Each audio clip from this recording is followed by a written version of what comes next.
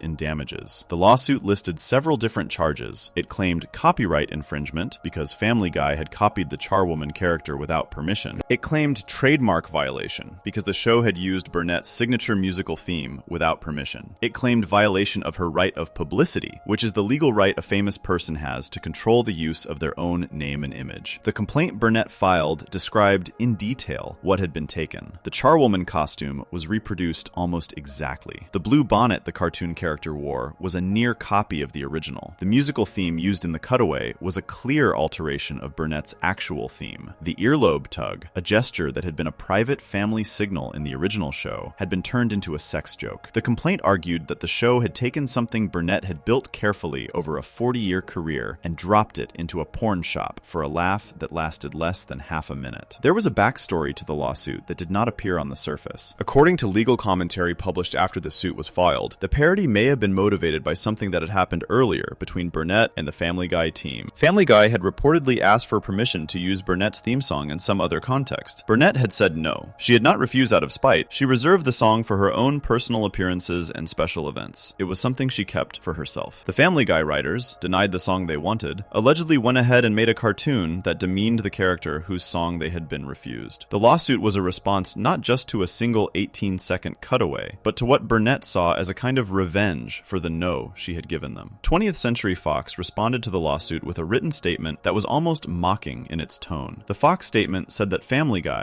just like the Carol Burnett show, was famous for its pop culture parodies and satirical jabs at celebrities. The statement said the studio was surprised that Burnett, who had made a career out of spoofing others on television, would go so far as to sue Family Guy for a simple bit of comedy. The argument was that Burnett had spent her life being the parody maker, and now she was upset to find herself being parodied. The implication was that she was being a hypocrite. That argument was not as strong as it sounded. Burnett had indeed parodied other celebrities for her entire career. There was a difference, though, between what Burnett had done and what Family Guy had done. Burnett's parodies were broad impressions of famous people. She would do an exaggerated version of Joan Crawford or Norma Desmond, doing the voice and the mannerisms, and the joke would be about the celebrity. Family Guy had done something different. Family Guy had not parodied Burnett herself. They had taken a specific character she owned, the charwoman, reproduced the costume in detail, used a recognizable variation of the actual music she owned, included her personal earlobe gesture, and placed all of it inside an adult bookstore. The borrowing was item by item. The complaint was not that Burnett had been satirized. The complaint was that her property had been used without permission. The case was heard by a federal judge named Dean Pregerson. On June 4th, 2007, Pregerson dismissed Burnett's case. The grounds for the dismissal were that the parody was protected by the First Amendment of the Constitution, the section that protects free speech, and by the fair use exception in copyright law. Fair use is a doctrine that says you are allowed to use a small piece of somebody else's copyrighted work without permission if you are doing it for certain specific purposes, and parody is one of those purposes. Pregerson ruled that Family Guy's use of the charwoman counted as parody, and that parody was protected, even when it was crude or in poor taste. He cited a Supreme Court case that had established that the question of whether a parody was tasteful or tasteless did not matter to the law. The only question was whether it was a parody at all. Pregerson decided it was. Burnett got nothing. The dismissal of the case is sometimes treated as a win for Family Guy. That treatment misses the most important part of what happened in court. Family Guy did not win because they had created something original. Family Guy won because they had successfully argued that they had copied something from somebody else. The legal definition of parody requires the parody to be based on a recognizable original. If the original is not recognizable, the use is not a parody, and the protection does not apply. Family Guy's entire defense in the case rested on the argument that the charwoman in their cartoon was so clearly a copy of Burnett's charwoman that the audience would have no trouble recognizing the source. The lawyers had to prove the borrowing was obvious. The judge had to agree that the borrowing was obvious. Then the judge had to rule that the obvious borrowing was legally allowed because of how clearly it had been copied. This is the part of the ruling that matters most for the question of originality. The court did not rule that Family Guy was an original creative work. The court ruled that Family Guy was a derivative work, meaning a work based on something somebody else had made first, and that the derivation was so clear and recognizable that the law protected it under the parody exception. There is a real legal record now in a federal courthouse in California stating that Family Guy's charwoman cutaway was a copy of Carol Burnett's charwoman. The ruling is in writing. It can be read by anyone with access to public court documents. The case did not establish that Family Guy was creative. The case established that Family Guy was a recognizable copy, and that the recognizability was the only thing that kept the show out of trouble. The ruling also said something else that did not get much attention at the time. Pregerson, in his written decision, addressed the question of whether the cartoon was in good taste. He wrote that public figures like Carol Burnett are frequent targets of parody and crude innuendo,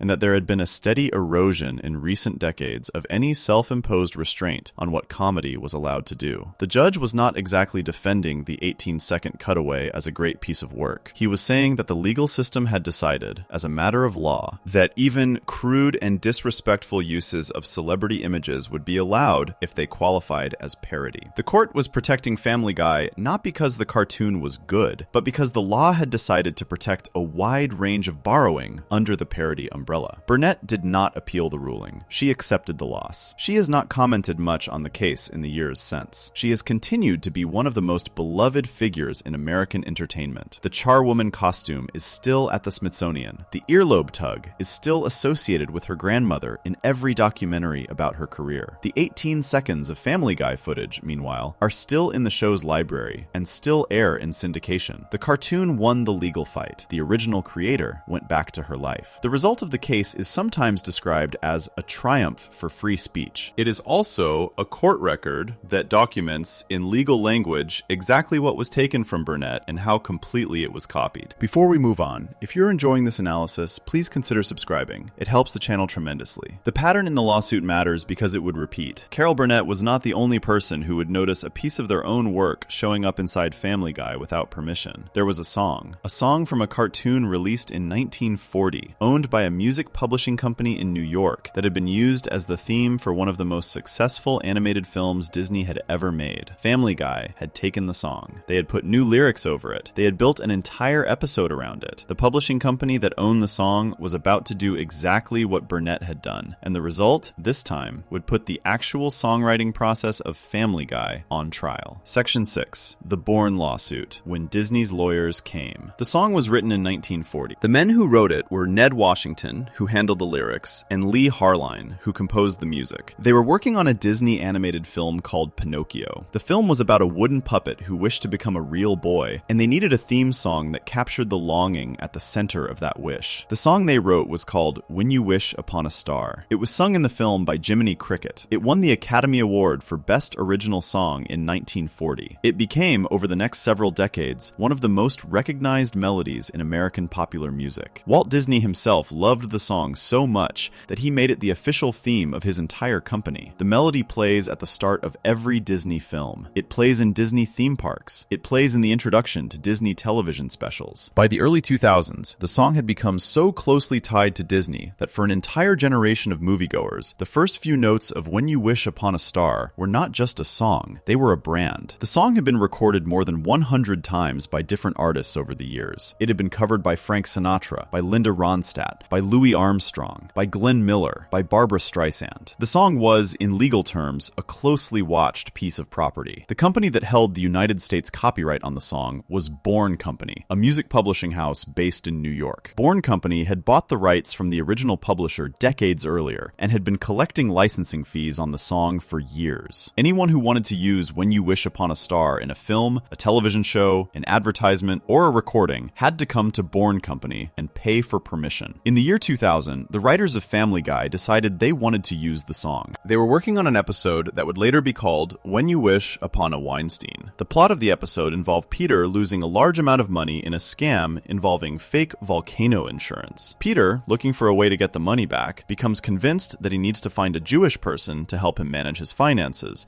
because of an old, offensive stereotype about Jewish people being good with money. The episode was structured around this stereotype, treating Peter's belief in it as a joke about how stupid Peter was for believing it. In the middle of the episode, Peter decides to make a wish. He goes to a window in the Griffin home. He looks up at the night sky. The visual setup of the scene is a copy of the moment in Pinocchio where the toy maker Geppetto looks up at the sky and wishes for his wooden puppet to become a real boy. The lighting is similar, the framing is similar, the character is positioned the same way. Peter then sings a song. The song is called I Need a Jew. The melody is the melody of When You Wish Upon a Star. The lyrics are different. Where the original song talks about wishes coming true, the Family Guy version talks about Peter needing somebody Jewish to come to his house and fix his finances. The composition was credited to Walter Murphy, the regular composer for Family Guy. The episode was finished in 2000. It did not air on Fox that year. The Fox network executives were worried that the content of the episode could be read as anti-Semitic. They held the episode back. It sat on a shelf for 3 years. It eventually aired on Cartoon Network's Adult Swim block on November 9th, 2003, when Family Guy was already in its post-cancellation life as a syndicated rerun show. It later aired on Fox itself on December 10th, 2004, as part of the show's revival season. The episode became one of the most discussed in the show's history, both because of its long delay and because of the song at the center of it. The lawsuit took even longer to arrive. On October 3rd, 2007, almost 7 years after the episode had originally been finished, Bourne Company filed a copyright infringement suit in the United States District Court in Manhattan. The defendants listed in the suit were 20th Century Fox Film Corporation, Fox Broadcasting Company, 20th Century Fox Television, 20th Century Fox Home Home Entertainment, Fuzzy Door Productions, which is McFarlane's company, the Cartoon Network, Seth MacFarlane personally, and the composer Walter Murphy personally. The suit asked for unspecified damages and asked the court to stop the episode from being distributed any further. The complaint argued that I Need a Jew was a thinly veiled copy of When You Wish Upon a Star, and that the use of the song in connection with offensive lyrics was harming the value of the original. The lawyer for Bourne Company was a man named Paul Fackler. Fackler made a public statement about the lawsuit that has stayed in the record ever since. He said that if a person listened to the structure of the lyrics, the structure of the song, the name of the episode, and the way Peter sings out the window to the stars, there was no question that the Family Guy team had been using the original song. Fackler's argument was simple. Family Guy had not just been inspired by When You Wish Upon a Star. Family Guy had used When You Wish Upon a Star as the actual base material for the new song, including the title structure, the visual setup, and the melody. The complaint also argued that the use of the song with offensive lyrics was harming the song's reputation. The song had a long history of being associated with wholesome content like Disney films and children's entertainment. Bourne Company argued that having it associated with a cartoon about Jewish stereotypes damaged the song's brand. Fox put together a defense that mirrored the defense that had worked in the Carol Burnett case earlier that year. Their argument was that I Need a Jew was a parody and was protected under the fair use doctrine. They argued that the song was not just borrowing the melody, it was specifically commenting on the original. They argued that the new lyrics had a different tone and a different message from the original. They argued that the use of the song in connection with Peter's stupid, stereotype-based wish was a way of poking fun at the kind of innocent, wholesome view of the world that the original song represented. Inside the legal arguments, Fox made a claim that almost nobody noticed at the time, but that ended up being one of the more interesting parts of the case. They argued that Walt Disney himself had been associated with anti-Semitism, citing references in biographies and internet sources, and pointing out that Family Guy had previously made an episode that depicted Disney as anti-Semitic. The argument was that connecting When You Wish Upon a Star, a song so tied to Disney's brand, with a song about Jewish stereotypes, was a kind of pointed comment on Disney's own complicated history. The court, looking at the case, took this argument seriously enough to mention it in the eventual ruling. The case was decided on March 16, 2009. The judge was Deborah Batts of the United States District Court in Manhattan. Batts ruled in favor of Family Guy. She granted summary judgment to the defendants, which meant the case was dismissed before it ever went to a full trial. Her reasoning, written out in the court's decision, is the part of the case that matters for the question of originality. Batts ruled that I Need a Jew was, in fact, a parody of When You Wish Upon a Star. She wrote that the new song had lyrics that were almost entirely different from the original. She wrote that the new lyrics were strikingly different in tone and message from the original. She wrote that the new tune was somewhat different from the original tune. She concluded that the new song was transformative, meaning it added enough new content and new meaning that it counted as a different creative work, even though it was clearly built on top of the old one. She also addressed the argument about parody specifically. She wrote that the new song could reasonably be understood as commenting on the original song. She said it drew a comparison between the wishful, simple worldview of the original song and the wishful, simple stereotype Peter was relying on. The original song had what she called a warm and fuzzy view of the world that was ultimately nonsense. The new song was a way of pointing at that nonsense. That, the court ruled, was a legitimate parody. The same point that mattered in the Burnett case mattered here. Family Guy did not win because the song was original. Family Guy won because the song was a recognizable, intentional copy of an original that everybody in the audience would know. The defense, in legal terms, required the show's lawyers to prove that I Need a Jew was so clearly based on When You Wish Upon a Star that the audience would have no trouble seeing the connection. The judge had to agree that the connection was clear. Then, the judge had to rule that the clear copying was legally protected because it was being used to comment on the original. The legal record now contains a ruling, written by a federal judge, stating that I Need a Jew is built on the framework of an existing song, and that the building of the new song on the old song is what gives it legal protection. There is a small detail in the ruling that says even more about how the show worked. Batts noted in her decision that Bourne Company had argued that I Need a Jew ridiculed only anti-Semitism and Jewish stereotypes, not the original song. The argument from the song's owner was that Family Guy had used When You Wish Upon a Star as a vehicle to make a different point, and that the original song itself was just being used as a free ride. The court rejected that argument, but only barely. Batts wrote that the new song could be reasonably perceived as commenting on the original song's view of the world. The phrase reasonably perceived is doing a lot of work in that sentence. The court was not saying that the parody was definitely commenting on the original. The court was saying that a reasonable reasonable person could see it that way. That is a much lower legal bar than saying the parody was definitely about the source. It is closer to saying that as long as there is some way to read the new song as commenting on the old one, the law will protect the borrowing. The Bourne Company ruling, when it is read alongside the Burnett ruling, shows a pattern in how Family Guy was being protected. The protection was not an honor. The protection was a series of court rulings that all said the same thing. Yes, this show is using somebody else's work. Yes, the borrowing is obvious. Yes, the original creators have a real interest in their property. The borrowing is allowed only because the borrowing has been classified as parody, and parody is allowed under the law. The law was working as a kind of permission slip for ongoing copying. There is one more piece of the Bourne case that is worth holding on to. After the case was dismissed, the original lyrics of I Need a Jew, which had included a line about how Jewish people had killed Jesus, were quietly changed in syndicated reruns of the episode. The line was rewritten so it was less direct. This change was not made because of the lawsuit. The lawsuit had been won. The change was made by Fox itself, internally, to make the episode less offensive in repeat broadcasts. Even after winning the case, the network decided that the original version of the borrowed song was a problem and edited it. The borrowing had been ruled legal. The original creators had been told they had no claim. And then the network that had won the case quietly went back into the work and softened it anyway. The Bourne case put Family Guy on the legal record for a second time as a derivative work. The Carol Burnett case had established that the show was copying a character. The Bourne case established that the show was copying a song. Together, the two rulings created something the show had never had before. They created a public, written, court-stamped record that Family Guy's content was not, in significant cases, original. The record was buried inside court documents that almost nobody would ever read. The rulings themselves did not stop the show. The show kept airing. The show kept doing exactly what it had been doing. Before we move on, if you're enjoying this analysis, please consider subscribing. It helps the channel tremendously. Two of the borrowings had now been acknowledged in court. There was a third major source the show had been borrowing from for years, one that was much closer to home. The source was a different animated show on the same network with a much larger audience. The source had been watching Family Guy from the beginning, and in 2002, the source decided to start saying something about it, on screen, in front of millions of people, in a way that would keep coming back year after year, episode after episode. Section 7. The Simpsons said it out loud. Plagiarismo. The Simpsons had been on the air for 10 years before Family Guy showed up. The show had premiered in December of 1989, after starting life as a series of short cartoons inside The Tracy Ullman Show. By the time Family Guy aired its pilot in January of 1999, The Simpsons was already in its 10th season. It was the most successful animated show in American television history. It had made Fox into a real network. It had won every major award. It had sold millions of dollars worth of merchandise. The show's creators, especially Matt Groening and the team of writers around him,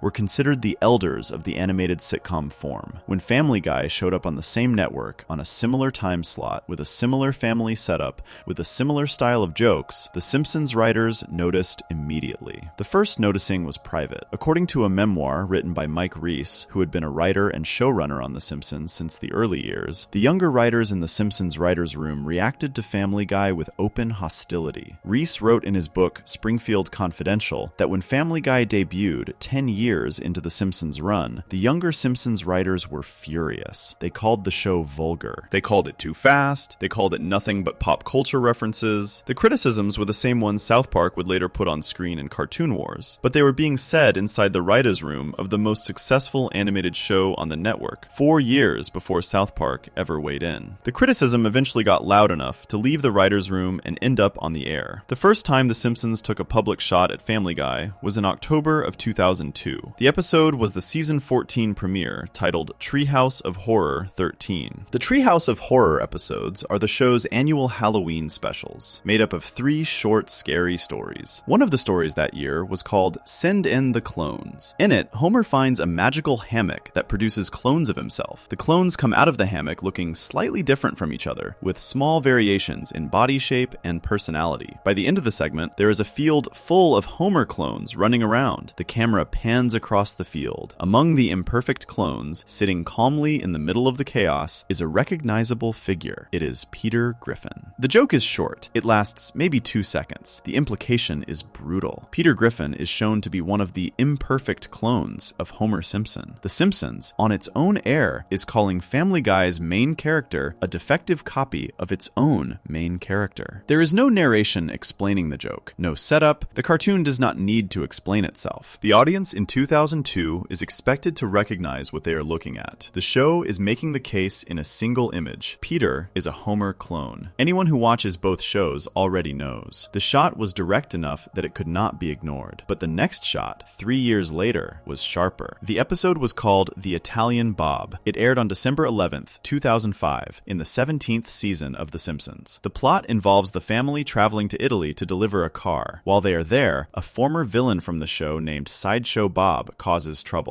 At one point in the episode, the family ends up in an Italian police station. Italian wanted posters are shown on the wall. The camera moves across the posters, showing different faces with different crimes listed underneath them in Italian. The audience is invited to read the wall. One of the wanted posters shows a face the audience recognizes. It is Peter Griffin. Underneath his face, in clear letters, is the word plagiarismo. That is the Italian word for plagiarism. The joke is even shorter than the one in 2002, a second of screen time, a single word, but the message is unmistakable. The Simpsons, again on their own air, are saying that Peter Griffin is wanted for the crime of stealing somebody else's work. The Italian setting is a fig leaf. The word is in Italian. The crime is universal. There is no other way to read the gag. The Simpsons writers, on their show, in their script, on their network, were calling the main character of Family Guy a plagiarist. There was a third figure on the same wanted poster wall in that scene. Stan Smith, the main character from McFarlane's other show, American Dad, was also shown. The crime listed under his picture was plagiarismo of plagiarismo, the implication being that American Dad was a plagiarized copy of Family Guy, which was itself a plagiarized copy of The Simpsons. The Simpsons writers were not just attacking Family Guy, they were laying out a whole family tree of theft and putting McFarlane's name on every branch. The on-screen jokes were paired with public statements made by Simpsons writers and producers. One of the most direct came from Al Jean, who has been a writer and showrunner on The Simpsons for most of the show's run. In a 2003 interview, Jean was asked about Family Guy. He said the show was a little too derivative of The Simpsons. He said Family Guy should be more original. The word derivative is a polite way of saying that something is copied from something else. Coming from one of the most senior people in animated television, on the record, in print, the word landed. Gene was not a comedian making a sharp joke for laughs. He was the showrunner of the most successful animated show in history, talking to a journalist, naming the problem. The internal hostility kept building. According to the Slash Film reporting on the rivalry, drawing on the DVD commentary for a third season episode of The Simpsons titled, "Brother, Can You Spare 2 Dimes?" The Simpsons writers eventually stopped using cutaway gags. They had used them occasionally in their early years. They liked the format. After Family Guy started running cutaway gags constantly, with much more speed and frequency than The Simpsons had ever used, the Simpsons writers made a decision in their writers' room. They would not write cutaway gags anymore. They would not be associated with the format. The format had been so heavily used by Family Guy that it had stopped being a Simpsons tool and become a Family Guy tool. The Simpsons writers, looking at what their format had become, decided to walk away from it. The DVD commentary records the moment the decision was made. One of the most successful animated shows in American history changed the way it wrote jokes because the imitator down the hall had run their format into the ground. There is something genuinely strange about a show abandoning a comedic technique because another show has copied it too well. The Simpsons did not do this with other shows that took inspiration from them. They did not stop using satire because other shows started using satire. They did not stop using guest stars because other shows started using guest stars. The cutaway was a single, specific case where the imitation was so complete and so visible that the original creators decided their best option was to drop the technique entirely. That is a measure of how thorough the borrowing was. The original wells were poisoned by how often the copies kept drinking from them. The on-air shots from The Simpsons did not stop with the 2002 and 2005 episodes. Over the years, the show has repeatedly let small jokes slip in that reference Family Guy as a copy. There is a brief moment in Treehouse of Horror 16, which aired in 2005, where the executive producer Al Jean is credited in the opening of the show as Al Family Guy Jean. The credit is a 1-second gag. It has the same structure as The Field of Clones. The Simpsons is repeatedly placing Family Guy and itself side by side and pointing at the imitation. There is one more piece of evidence from inside the Simpsons world that confirms the staff position. The film Bender's Big Score, based on Matt Groening's other animated show Futurama, which premiered in 2007, contains a sight gag. A calendar is shown hanging on a wall. The calendar reads, "Family Guy, 12 laughs a year." The implication of the joke is that Family Guy, despite producing many episodes per year, only contains 12 actual laughs across all of them. The joke is not subtle. It is about as direct as a sight gag can be. The Futurama writers, who shared a building and a producer team with the Simpsons writers, are openly mocking the comedy density of Family Guy in a feature film. The two shows from the graining side of the Fox lot have been repeatedly putting their position on the record. They think Family Guy is a derivative product, and they think it is not even a particularly funny one. Family Guy did not let all this go unanswered. In 2007, in the same two-part episode that contained the Carol Burnett gag, Family Guy retaliated. In an episode called Lois Kills Stewie, which was the second half of the show's 100th episode special, there is a song called I've Got a Little List. The song is a parody of a song from a much older work, a Gilbert and Sullivan operetta from 1885 called The Mikado. The song is structured as a list of things Stewie wants removed from the world. One of the items on Stewie's list is the kind of person who watched The Simpsons back in 1994 and will not admit that the show is no longer funny. That line is the Family Guy answer to a decade of attacks. The answer is itself revealing. Family Guy did not deny that they had borrowed from The Simpsons. They could not deny it. The borrowings were on the air. What they argued instead was that The Simpsons had stopped being funny. The defense was not, we are original. The defense was, you used to be good and you are not anymore. That is the argument of a copy who has watched the original lose its edge and decided to point it out. It does not address the originality question at all. It just changes the subject to a different question, which is whether the original still deserves the throne. The shot landed in some quarters. By the late 2000s and early 2010s, there was a real cultural sense that The Simpsons had passed its peak and that newer animated shows were taking over the audience. Family Guy had positioned itself as one of those newer shows. The argument that The Simpsons was no longer the standard had a certain weight in 2007, but the argument did not undo the borrowings. It just gave Family Guy a way to make the conversation about something else. Even Family Guy's response to being called derivative was, in a way, derivative. The format of the response was a parody of a Gilbert and Sullivan song from 1885. The mechanism Family Guy used to insult The Simpsons for being old was itself older than either show by more than a century. The relationship between the two shows eventually softened. In 2014, Family Guy aired an episode called The Simpsons Guy, which was a full crossover with The Simpsons. The Griffins traveled to Springfield and met the Simpsons family. The episode was a kind of peace offering, a public end to the rivalry. It was also a confession. The crossover only worked because the audience already understood that the two shows were closely related. The whole appeal of the episode was watching the two families stand next to each other and notice the resemblance. The crossover, treated as a celebration, was actually a way of officially admitting what the Simpsons writers had been saying in side jokes for 12 years. The shows were close enough to share an episode. The shapes lined up. By the time the crossover aired, The Simpsons had largely given up the public attacks. The newer Simpsons writing staff had warmed to Family Guy. Several writers had moved between the two shows. The hostility that had been so fierce in the early 2000s had cooled into something closer to a working relationship. But the historical record from the years of hostility was still on the air. The clone in the field. The wanted poster in Italy. The Family Guy gene credit. The 12 laughs a year calendar. The DVD commentary about abandoning cutaways. The Al Jean interview. The years of younger Simpsons writers complaining about the new show down the hall. All of it stayed in the record. None of it was erased when the relationship softened. The accusations had been made on the air, on the record, by the most credible voices in animated television, and the accusations remained. Before we move on, if you're enjoying this analysis, please consider subscribing. It helps the channel tremendously. The Simpsons attacks were external. They were one show pointing at another show and saying, that is a copy of us. There was a different kind of evidence still to be examined. Evidence that did not come from outside Family Guy. Evidence that came from inside the show itself, from the mouths of its own characters, in its own scripts. Repeated year after year, often as the punchline of jokes the show was telling on itself. The Simpsons had said Family Guy was a plagiarist. The next question was whether Family Guy itself, in its own words, had said the same thing. Section 8. The show confesses in its own scripts. A show can be accused of being a copy by other shows. A show can be accused of being a copy by court rulings. A show can be accused of being a copy by writers from other networks talking to journalists. None of those accusations carry the same weight as the show accusing itself. When the show being accused starts agreeing with the accusation on its own air, in its own script, in the voice of its own main character, the question of whether the borrowing is real has already been settled. There is nothing left to argue about. The defense has stopped defending. Family Guy has been accusing itself, in plain language, for almost as long as the show has been on the air. air. The confessions are scattered across episodes from different seasons, written by different staff members, voiced by different characters. They form a pattern that is hard to dismiss as accidental. The pattern is direct, the pattern is repeated, and the pattern starts at the very top of the show with Peter Griffin himself. The clearest example is in an episode called Guy Robot, which aired in 2014. Peter, drunk in a kitchen scene, openly admits that the show actually steals a lot from The Simpsons. The line is delivered as a joke. The audience laughs. The other characters do not deny what he has just said. Nobody tells him he is wrong. The line is not framed as a misunderstanding or as Peter being confused. The line is framed as Peter, the lead character of Family Guy, voicing a fact that the audience already knows. A drunk man tells the truth he would not tell sober. The drunk man, in this case, is the show, and the truth being told is that the show is a copy. The Guy Robot line is the most direct, but it is far from the only one. In an episode called Save the Clam, also from 2014, a drunken Peter is asked to list the greatest moments of his life. He starts naming moments. The moments he names are not from his own life. The moments are from The Simpsons. He talks about Maggie's first word, which is a famous moment from a Simpsons episode where the youngest Simpson child speaks for the first time. He talks about Mr. Plow, which is the title of one of the most beloved Simpsons episodes ever made, where Homer becomes a snowplow driver. He talks about Bart jumping the canyon, which is the climax of a Simpsons episode where Bart attempts a stunt on a skateboard. The choice to put those references in Peter's mouth is not random. The list is structured as Peter's life highlights. The writers could have chosen any list. They chose a list of Simpsons moments. The character whose life is supposedly being summarized is, when he tries to remember his own greatest experiences, accidentally remembering somebody else's show. The joke only works because the audience already understands that Family Guy and The Simpsons live in the same comedic neighborhood. Peter cannot tell where his own life ends and The Simpsons begins. Neither, the joke implies, can the show. The confession is even more direct in an episode called Big Man on Hippocampus, which aired in 2010. In this episode, Peter loses his memory completely. He has to relearn who he is. At one point, he tries to remember his own catchphrase. A catchphrase is the small, repeated line that makes a character feel like a particular character. Homer Simpson has a famous catchphrase, the frustrated grunt that the show has used hundreds of times. Peter has his own catchphrase, a different sound he makes when he hurts himself. In the episode, with his memory gone, Peter cannot remember which one is his. He defaults to using Homer's. He uses the actual Simpsons catchphrase in his own voice on his own show because his brain cannot tell the difference between the two characters anymore. The setup of that joke is an admission. The joke is built on the premise that Peter and Homer are so similar that without his memory to keep them separate, Peter would just become Homer. The writers had to know this when they wrote it. The voice actor had to know it when he performed it. The audience definitely knows it when they laugh. The whole gag depends on a shared understanding that the two characters are interchangeable enough that the loss of memory would erase the line between them. That shared understanding is the entire originality problem in a single moment of physical comedy. There is another small confession in the show's history that is easy to miss. The very first version of the Family Guy theme song that the audience ever sees was not the version that runs at the start of every episode. There is a 1960s style theme song that the show occasionally uses as a special opening. That alternate theme is, by the show's own admission inside its scripts and references, a parody of a song called Everything's Archie. Everything's Archie was the theme song to a 1960s animated show called The Archie Show, which was based on the Archie comics characters. The Family Guy version of the theme uses the same musical structure, the same kind of cheerful pop arrangement, the same kind of upbeat lyrical flow as the original. The visuals that accompany the song are a frame-for-frame recreation of the original Archie animation, with the Family Guy characters standing in for the Archie cast and dressed in matching outfits. The Family Guy team built an alternate opening for their show that was not just inspired by an existing 1960s theme song, but was an outright recreation of it. The standard Family Guy theme song, the one that runs at the start of most episodes, has its own borrowing problem. The opening shows Peter and Lois sitting at a piano, singing about how good values used to be. As covered earlier, that visual is a direct copy of the All in the Family opening, where Archie and Edith Bunker sit at a piano singing Those Were the Days, a song about how good values used to be. McFarlane has confirmed this on the show's own DVD commentary. The opening that is supposed to introduce the show as its own thing is itself a confession. The first 30 seconds of every episode tell the audience exactly which older show this newer show is built on top of. The confessions extend to characters beyond Peter. In an episode called Inside Family Guy, a photo of Brian is shown waving at a tour bus full of fans. Behind Brian, in the background of the photo, is a building labeled as the studio where The Simpsons is made. The visual joke is that the fans on the bus are not actually there for Brian. They are there for The Simpsons. Brian, the talking dog character on Family Guy, is positioned as somebody trying to absorb attention that was meant for the older show next door. The image is a small admission about which show is the original draw and which show is standing in front of the original draw. Hoping for some of the spillover, there is a moment in an episode called Cop and a Half-Wit where, during a montage of crime fighting, Peter unzips the scene like he is opening a curtain, revealing the Simpsons family sitting on their couch behind it with confused looks on their faces. The image is built on the idea that the Simpsons is sitting underneath Family Guy, like a layer the audience can pull back to find. The visual joke only works if the audience accepts the premise that Family Guy is, in some real sense, a layer placed on top of the Simpsons. The show keeps drawing this picture. The show keeps showing the audience the layer underneath. In an episode called Emmy-Winning Episode, Lois makes a direct comment about Family Guy's relationship to the Simpsons. The reference notes the show's failed attempt to ride the Simpsons for a shot at an Emmy Award. The line is a piece of the show's own commentary on its own awards history. Family Guy did receive an Emmy nomination for Outstanding Comedy Series in 2009, the first animated show to receive that nomination since The Flintstones in 1961. The Lois line, delivered years after that nomination, is the show looking back at its own attempt to be taken seriously, and admitting that the attempt involved sitting in the Simpsons' shadow. In another episode, called Fecal Matters, Peter compares his ongoing feud with a giant chicken character to the famous Bart Simpson and Sideshow Bob feud from The Simpsons. Peter's own conflict on his own show is described not in its own terms, but as a version of a feud from somebody else's show. The reference is offhand. It treats the comparison as obvious. The joke assumes that the audience will immediately accept that Family Guy story arcs and Simpsons story arcs are interchangeable enough that one can be casually compared to the other. In an episode called Must Love Dogs, Lois dresses up as Marge Simpson while handing out trick-or-treat candy. In an episode called The Birthday Bootlegger, a young Stewie is sent to detention at an elementary school and finds a 4th grade Bart Simpson already there. In an episode called Lawyer Guy, when Peter walks through some bushes to confront his new neighbor, he briefly emerges from the bushes looking like Homer Simpson before shaking the look off and returning to his own appearance. In an episode called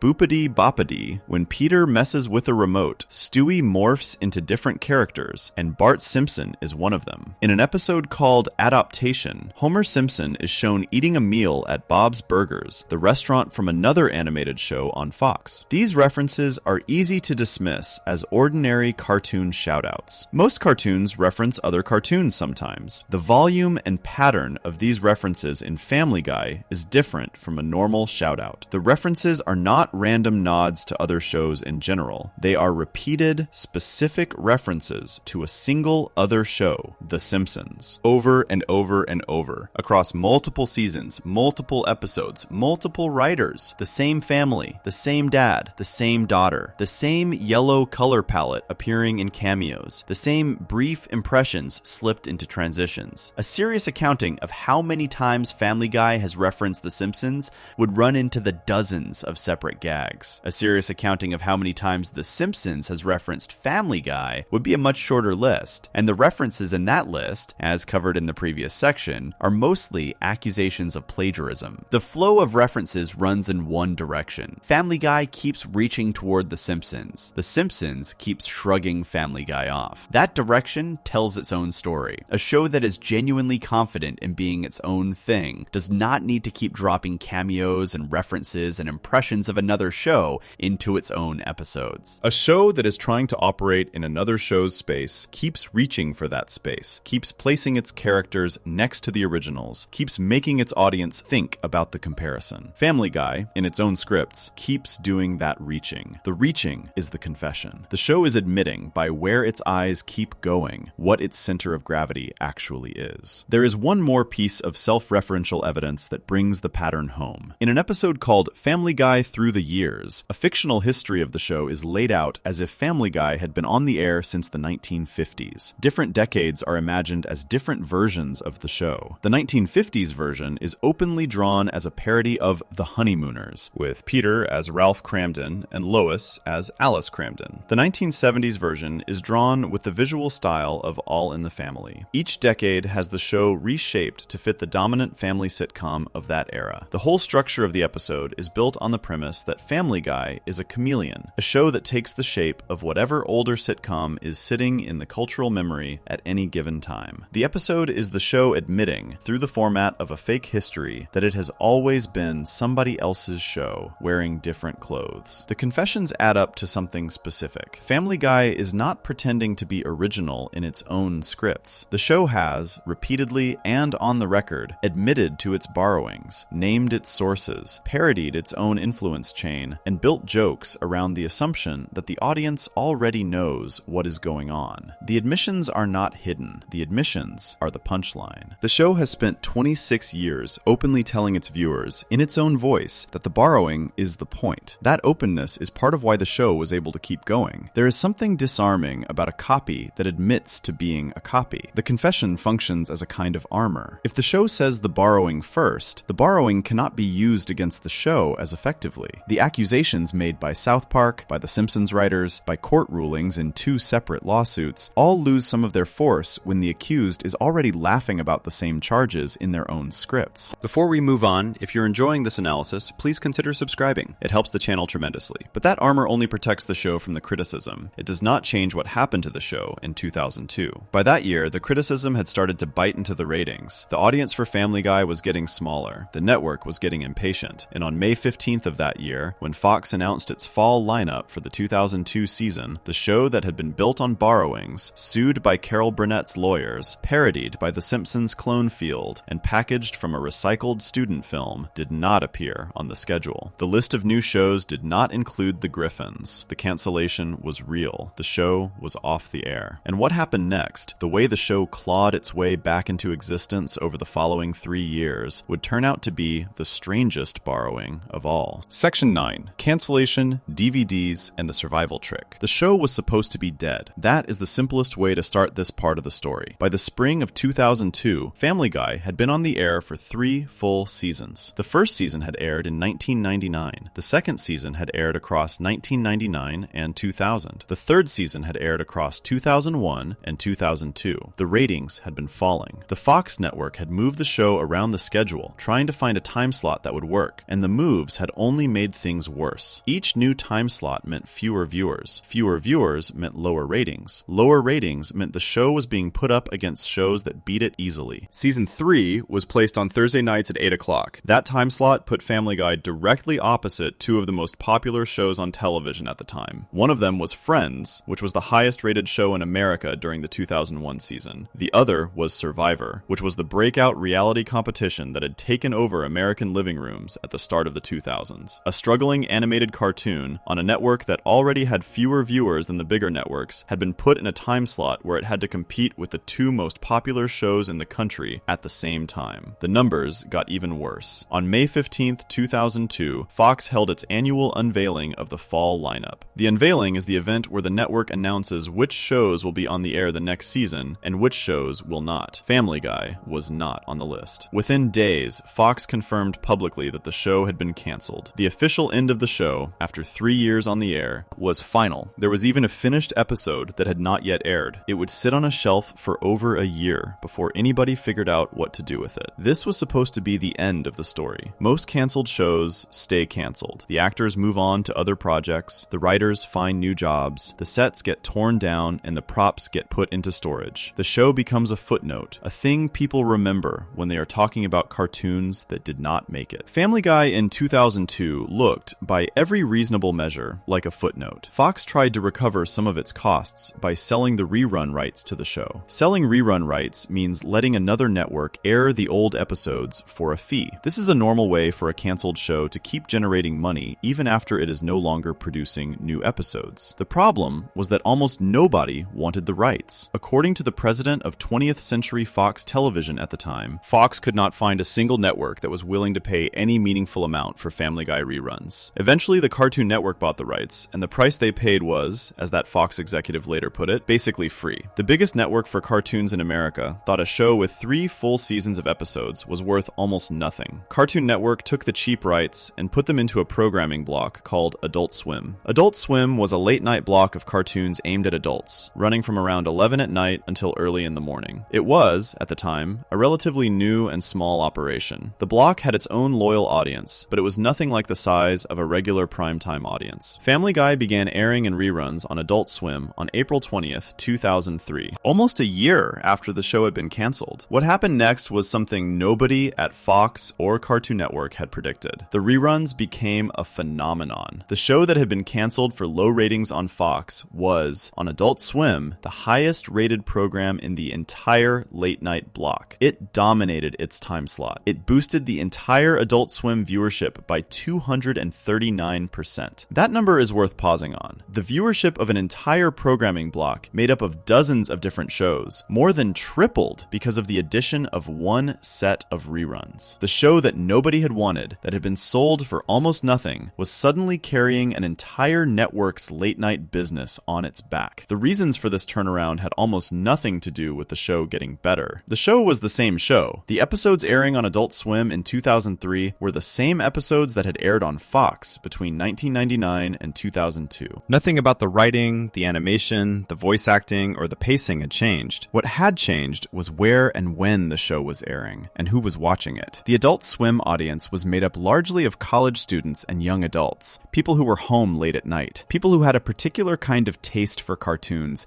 that pushed against the boundaries of what mainstream television was doing. That audience, watching at midnight in their dorm rooms, recognized something in Family Guy that the average 8 o'clock Thursday viewer had not. While the reruns were exploding on Adult Swim, something else was happening in stores across America. The first 2 seasons of Family Guy had been packaged together and released as a DVD box set in April of 2003, the same week the show debuted on Adult Swim. DVDs were, at that point, the dominant format for home video. People bought DVDs of their favorite shows and movies. They built collections. They shared them with friends. The Family Guy box set, sitting on shelves alongside dozens of other TV show DVDs, started moving in numbers that nobody at Fox had imagined. The first month of sales was the moment that changed the course of the show forever. The Family Guy seasons 1 and 2 box set sold 400,000 copies in its first month on the market. That number alone made it the best-selling television DVD of 2003. By the end of its run, the set had become the second highest-selling television DVD of all time. The only TV box set that had ever sold more was the Sex and the City Season 3 set, a cartoon about a fat dad in Rhode Island, which had been canceled the year before for being unpopular, was now outselling almost every other television show ever released on home video. The combination of the Adult Swim ratings and the DVD sales numbers got Fox's attention. The network executives who had canceled the show in 2002 had to look at numbers in 2003 and 2004 that suggested they had made a serious mistake. The show was not unpopular. The show had been put in the wrong time slot, on the wrong night, in front of the wrong audience. When it found the right audience, the audience showed up in numbers that were almost embarrassing for the network that had thrown the show away. By 2004, Fox had made a decision that no major network had made before. They were going to bring the show back. They were going to revive a show they had canceled on the same network for the same audience. The 4th season of Family Guy began airing on May 1st, 2005, 3 years after the show had been officially ended. The first new episode pulled in the highest ratings the show had ever had since the very first season. The audience that had built up on Adult Swim and on DVD followed the show back to its original network and made it a hit there too. This sequence of events is sometimes told as a triumph. The show that would not die. The fans who would not let it go. The network that had to admit it was wrong. The retelling makes the revival sound like a story about creative quality being recognized after years of being underestimated. The retelling leaves out the most important part of what actually happened. The revival was not a creative achievement. The revival was a leverage move that depended entirely on infrastructure built by other people. Adult Swim was not built by Family Guy. Adult Swim was built by the Cartoon Network, by the original creators of the block, by the audience that had been showing up for the original Adult Swim shows for years. Family Guy walked into a place that was already attracting young adults to a late-night cartoon block, and the show benefited from that existing infrastructure. The audience was already there. The time slot was already established. The brand of the block was already trusted by the kind of viewers who would respond to Family Guy. The reruns succeeded because they were placed inside a successful operation that had been waiting for them. DVDs were not invented by Family Guy. The DVD format had been on the market since 1997. The whole industry of selling television show box sets had grown up over the late 1990s and early 2000s. By 2003, when the Family Guy set came out, there was a massive existing market of consumers who were used to buying TV shows on DVD.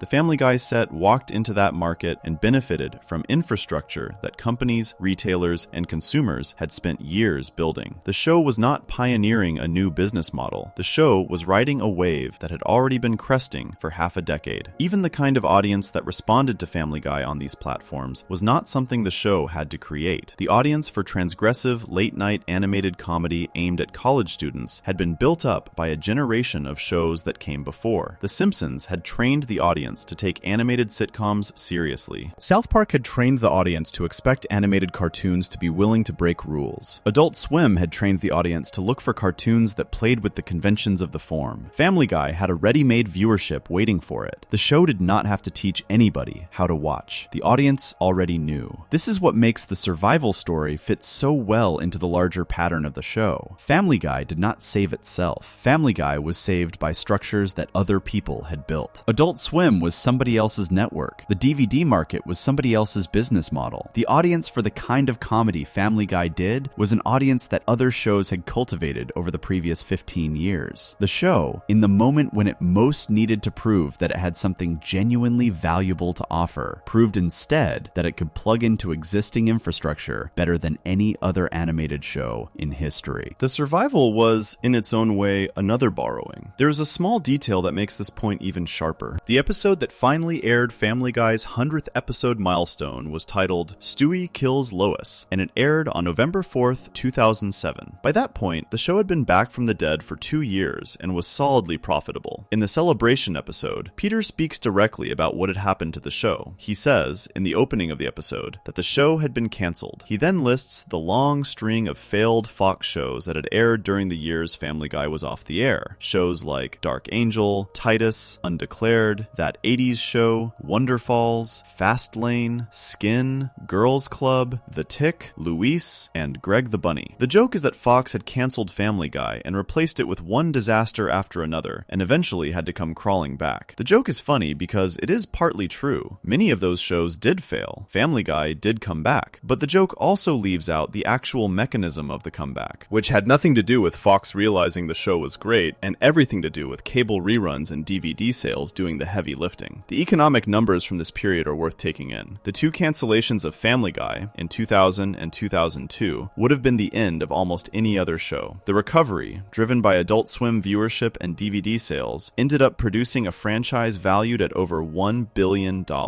In 2008, Fox signed a deal with McFarlane to keep Family Guy and American Dad running through 2012. The deal was worth $100 million and made McFarlane the highest-paid television writer in the world. The show that nobody had wanted in 2002, that had been sold to Cartoon Network for almost nothing, had become one of the most valuable single properties in American television within 5 years. The transformation was real. The transformation was also built on borrowed runways. Adult Swim's audience, the DVD industry's distribution, The Simpsons' audience training. Each piece had been waiting in place for Family Guy to take advantage of. This pattern of a show that survives and thrives by leveraging existing systems rather than building new ones fits everything else this whole investigation has been laying out. Peter Griffin was a stack of older characters. The cutaway gag was a borrowed format. The opening credits were a copy of an older sitcom's opening credits. The Charwoman cutaway was a copy of a copyrighted character. I Need a Jew was a copy of a copyrighted song. The Simpsons borrowings were openly admitted in the show's own scripts, and the survival of the show after cancellation was a leveraging of existing platforms and audiences that other people had built. The borrowing was not a single creative choice that happened once at the beginning. The borrowing was the operating principle of the entire enterprise, all the way down to the business strategy. Before we move on, if you're enjoying this analysis, please consider subscribing. It helps the channel tremendously. This raises a question that the investigation has been moving toward from the start. If the show is built on borrowed parts at every level, and if the borrowing has been admitted, sued over, parodied, and quietly confirmed in court rulings, why does the show keep working? Why is it still on the air after 26 years? Why does it keep generating ratings, merchandise, and money? Why has every attempt to use the borrowings as a weapon against the show, from the Burnett lawsuit to the Bourne lawsuit to the South Park diagram to the Simpsons clone field, failed to do real damage? The answer to that question is the answer to the entire mystery, and it requires looking at Family Guy not as a failed original, but as a successful something else entirely. Section 10. Why it worked anyway. The ruthless compression argument. The whole investigation up to this point has been laying out a case. The case is that Family Guy is built at every level on borrowed material. The character of Peter is a stack of older characters going back to 1955. The cutaway gag is a format that was built by other people across 2 decades of comedy. The opening credits are a copy of an older sitcom. 2 federal lawsuits put specific borrowings on the legal record. The Simpsons writers attacked the show on their own air. South Park diagrammed the show's writing process as a tank of sea cows pushing word balls into a machine. The show has confessed to all of this in its own scripts, repeatedly, across multiple seasons. The survival of the show after 2 cancellations was carried not by creative quality, but by infrastructure other people had built. If all of that is true, and it is true, then a single question hangs over everything. Why is the show still here? 26 years on the air, over 400 episodes, a franchise worth more than $1 billion, the longest-running animated show in American television history after The Simpsons. If the show is the copy of a copy of a copy that this investigation has shown it to be, why does the audience keep showing up? Why does Fox keep signing huge contracts? Why does the merchandise keep selling? Why does every attempt to use the borrowings as a weapon, from the Burnett suit to the Bourne suit to the South Park manatee tank, fail to bring the show down? The answer is the twist this whole essay has been building toward. The lack of originality is not a problem the show is hiding. The lack of originality is the entire point. Family Guy is not a failed attempt at being original. Family Guy is a successful attempt at being something else, something that had not really existed in mainstream animated television before, and the something else turns out to be exactly what a particular generation of viewers was looking for at exactly the moment the show found them. The something else is compression. Compression in this context means taking a huge amount of material and squeezing it into a small space. A normal sitcom might tell one story and make 10 or 15 jokes per episode. Family Guy, at full speed, packs 40 or 50 jokes into the same 22 minutes. The jokes are not all original. Most of them are not original at all. Most of them are references to movies, songs, advertisements, news stories, older television shows, internet memes, sports events, political moments, music videos, books, video games, and other cartoons. The show is, in any given episode, pulling from dozens of different sources from across the entire history of pop culture and combining those sources into a single, dense stream of recognition. The recognition is the product. The show is not selling original ideas. The show is selling the feeling of catching a reference. When a viewer sees Peter's PTV opening and recognizes that it is a copy of The Naked Gun, the viewer gets a small flash of pleasure. When a viewer hears Peter sing "I Need a Jew" and recognizes the melody of "When You Wish Upon a Star," the viewer gets the same flash. When a viewer sees Peter at a piano and recognizes that the image is from All in the Family, the flash happens again. Family Guy figured out earlier than almost any other show that recognition itself could be the joke. The borrowed material was not a problem. The borrowed material was the experience the audience was paying for. This is why the legal defense in the Burnett and Bourne cases worked. The defense in both cases was that the borrowing was so obvious, so clearly recognizable as a copy, that the use qualified as parody under the law. Most defendants in copyright lawsuits try to argue that the similarities are accidental, that the new work is its own thing. Family Guy's lawyers did the opposite. They argued that the borrowing was completely intentional and completely visible. They had to argue that because the legal protection of parody only kicks in when the original is clearly being referenced. The show's entire legal survival depended on its lawyers being able to prove in court that the borrowing was the point. 2 federal courts agreed. The courts ruled that the show's borrowings were so obviously copies that they qualified as protected parody. The legal system, on the record, agreed with the show's own internal logic. The copying was the work. This is also why the South Park attack failed to do lasting damage. The manatee tank, the idea balls, the diagram of the writing process, all of it landed as a critique because it was accurate, but the critique only worked as a wound if the show being criticized cared about the standards South Park was using to judge it. South Park believed jokes had to come from character and story. Family Guy did not believe that. Family Guy was making a different kind of show, with a different kind of joke aimed at a different kind of audience. The South Park diagram showed exactly what Family Guy was doing. The Family Guy team looked at the diagram, recognized themselves, and adopted the vocabulary. They did not feel destroyed by the recognition because because the recognition was the goal. The manatee joke only feels like an insult if you think the show was trying to be something other than a manatee joke factory. The show was not. The show was happy being a manatee joke factory, because manatee joke factories, run with enough speed and density, turn out to be very good at producing the specific feeling that millions of people wanted to feel. The audience for that feeling was not random. The audience for that feeling was the generation that had grown up with cable television, with VCRs, with the start of the internet. The generation that had spent its childhood absorbing pop culture at a rate that no previous generation had ever experienced. By the time Family Guy launched in 1999, there was an entire generation in their teens and early 20s who had spent their entire lives swimming in pop culture references. They had memorized commercial jingles from their early childhood. They had quoted movies they had seen on rented videotapes. They had built friendships around shared references to specific shows, specific songs, specific moments. Family Guy was the first major primetime comedy that was built directly for that mental shape. The show was not asking the audience to be educated in any new way. The show was rewarding the audience for things they already knew. This is why the show found its real audience on Adult Swim and on DVD.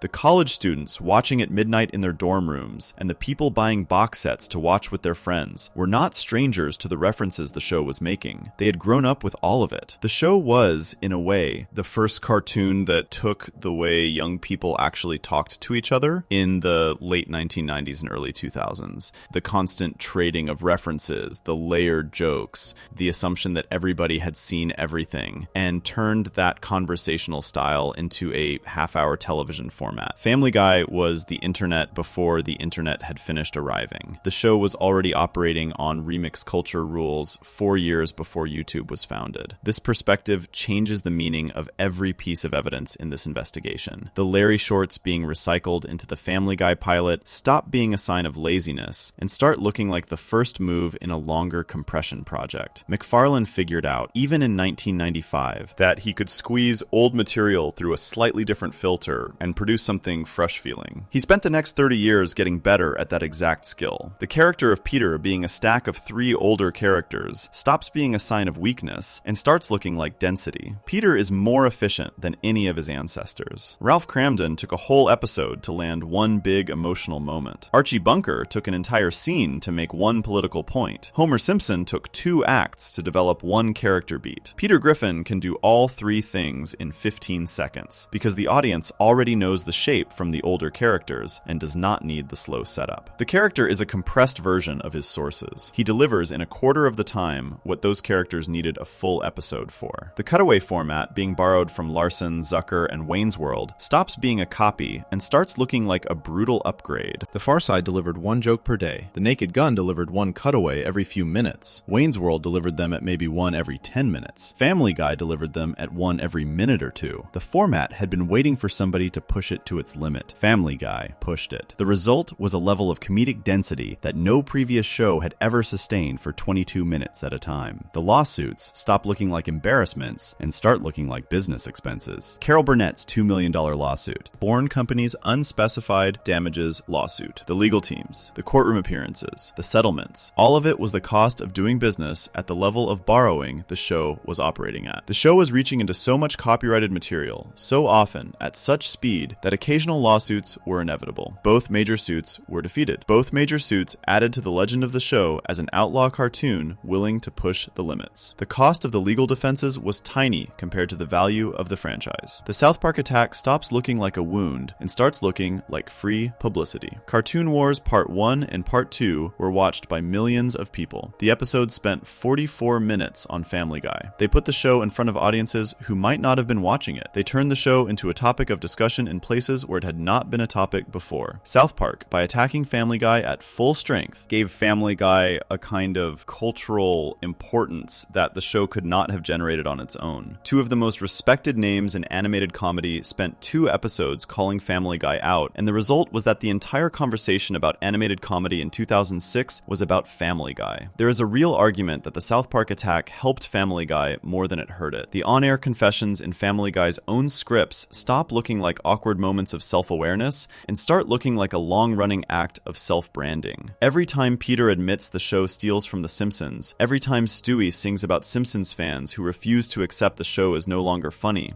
every time the opening credits visually quote All in the Family, the show is putting its own character on display. The character is something like a friendly thief, a cartoon that knows what it is doing, and refuses to apologize. The audience that loves Family Guy loves that character. The willingness to admit the borrowing is part of why the borrowing feels okay. A copy that pretends to be original is a fraud. A copy that openly says it is a copy is something else entirely. The show became one of the most successful copies of all time by being the most honest copy of all time about what it was. The survival on Adult Swim and DVD stops looking like luck and starts looking like the natural endpoint of a show built for compression. Adult Swim's late-night programming block was already built on a culture of references and remixed older material. DVD sets were built for binge watching, where dense reference comedy works better than thin emotional comedy, because thin emotional comedy gets boring on the second viewing, while dense reference comedy keeps revealing new jokes. Family Guy was the perfect show for both formats, because the show had been designed from the start for the kind of viewing where rewatching is normal and recognition is the reward. The show was waiting for the platforms that suited it. The platforms arrived. This is what the whole investigation has been pointing at. Family Guy was never original. That has never been a secret. The show was something better than original for the audience it was built for. The show was a compression engine, an honest copy, a remix machine, a manatee joke factory running at full speed. The show took the entire history of American comedy, from The Honeymooners through The Naked Gun, through The Far Side, through The Simpsons, and pushed it through a denser filter than anyone had used before. What came out the other side was not original material. What came out the other side was a new way of using all the older material at once. The audience knew this. The audience had always known this. The audience had not been fooled. The audience had been participating. Watching Family Guy was, for a generation of viewers, the closest thing television had ever offered to the experience of scrolling through the internet. Each cutaway was a tab. Each reference was a hyperlink to something else in the cultural memory.